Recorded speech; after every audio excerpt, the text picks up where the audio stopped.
السلام عليكم، تحياتي نزيهة كيتشان تحييكم. صحة رمضانكم لجميع الأمة الإسلامية كاع لي زابوني كاع نكتومو بالصحة والستر.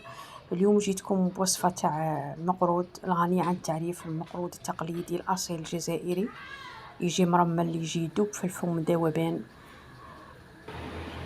وصفة أكثر من رائعة. هنا متالمو كانت بسس كاين حبات اللي يجو فتيين كاع تغطسيه في الحسل ويجي يدوب ذوبان، يجي بنين بنين بنين بزاف.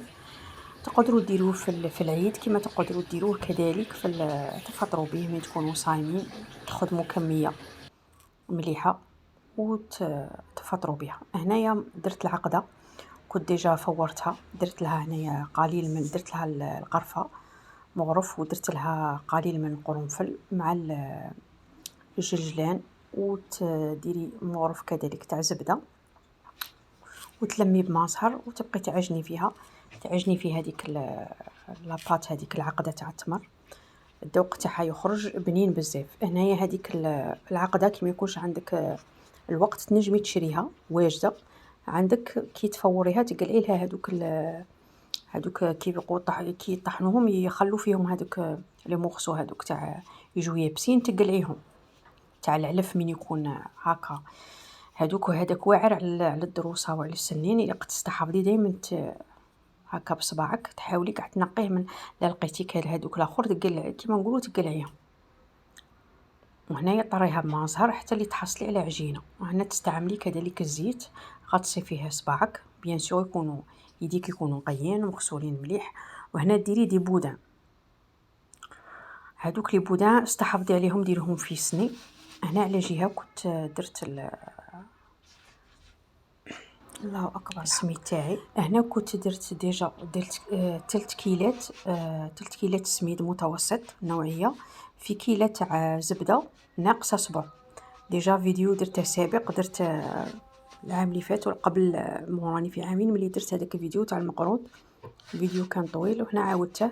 3 كيلات سميد في كيلة تاع زبده دايبه ناقصه صبع، خليتها بسستها وخليتها تريح. خليها تريح لمدة تاع نص نهار ولا ليلة كاملة. لو لوندوما هنا كيما راكم تشوفوا الغدوة من داك تلميها بماء زهر كيما راكم تشوفوا، بلا ما تعجني، فقط نبقى نلمد بماء الزهر حتى نتحصل على عجينة. هذيك العجينة اللي غادي نتحصل عليها نقسمها على شكل كرات باش من بعد ندير فيها هذيك العقدة، ندير دي بودان وندير العقدة هذيك اللي درتها صبيعات تاع تمر.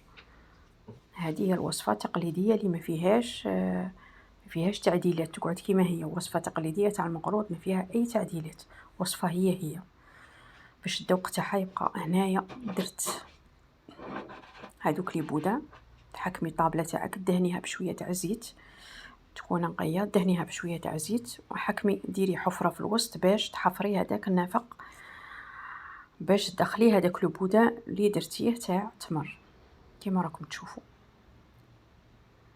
او ميم طون راكي ديري فيه او ميم طون راكي تكسلي في هذاك لو بودان. من يكون عندك الوقت تنجمي ديري تمر تفوريه وتعاودي تطحنيه، تتحصلي كذلك على عقدة رائعة نوعية ممتازة. كي ما يكونش عندك الوقت تشري هذا العقدة اللي يبيعوها واجدة، ولكن تفوريها وطريها تقلعي لها هذاك العلف اللي فيها، تلقي دي مغصو تاع علف هكا مفتت، تنقيها من هذاك العلف، عاد ديري فيها الجلجلان، ديري فيها الزبده كما شفتوا، ديري ماء زهر، ديري فيها قرفه وقليل من القرنفل على راس الملعقه، غير ربع ملعقه صغيره تاع قرنفل، على خاطر القرنفل ذوق تاعها يجي مر غير باش يعطيها ذوق شباب. هنا كما راكم تشوفوا غادي تعدلي بهذاك هذاك الكوبات، غادي تمقسي به تقسمي به ومام طون راكي تسقدي فيه هذيك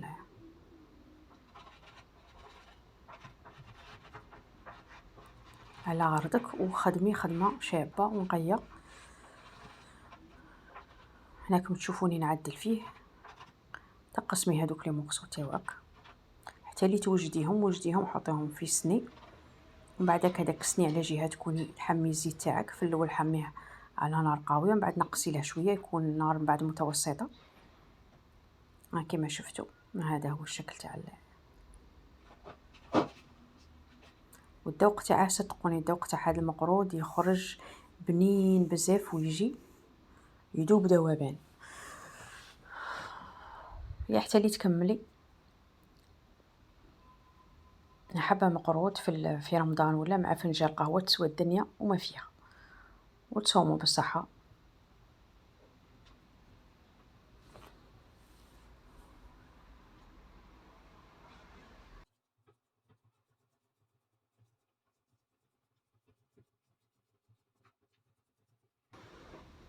طريقة مبسطة سهلة بالنسبة اللي ما يعرفوش يصنعوا المقروض. هذه فرصة تعلموا فيها كي ديروا تخدموا بها المقروض. انا الوصفة تاعي تاع المقروض ما نديرش فيها الفرينة، ندير غير السميد وحده، ولكن ندير لي زيتاب المراحل، تحترمي المراحل تاع تحضير المقروض باش ما نديروش ما نخسروش الوصفة تاع المقروض، نخلوها هي نخلو نستعملوا غير سميد متوسط، ما نخلطوش، من الاحسن ما نخلطوش معاه الفرينة وما يتفتتلكش في المقله. غير لا كاشمين يكون مبسس بزاف هذيك الحبه الاولى ولا تبقى ديك حبه زوج ولا مش تفتت وانما تتشقق، دليل باللي راه مبسس بزاف. بصح الذوق تاعها يخرج رائع وبنين وما يتفتتش كاع، ما يتفتتش في المقله بصح يجي غاية. هنا على جهه غادي تحمي الزيت تاعك في المقله، هنا درته في الصفايه اللي تاع لي فخيت باش حطيت الشكل يكون منظم، ومن بعد نخليه يتقلى. هنا كما تشوفوا كان يتقلى ما تفتتش، وانما كاين حبات زوج حبات ولا اللي نشقوا لي، دليل على انه مبسس مليح، مبسس غايه الغايه. هنايا غادي تغطسيه في الحسل وتحتفظي به، وشهيه طيبه. رمضان مبارك.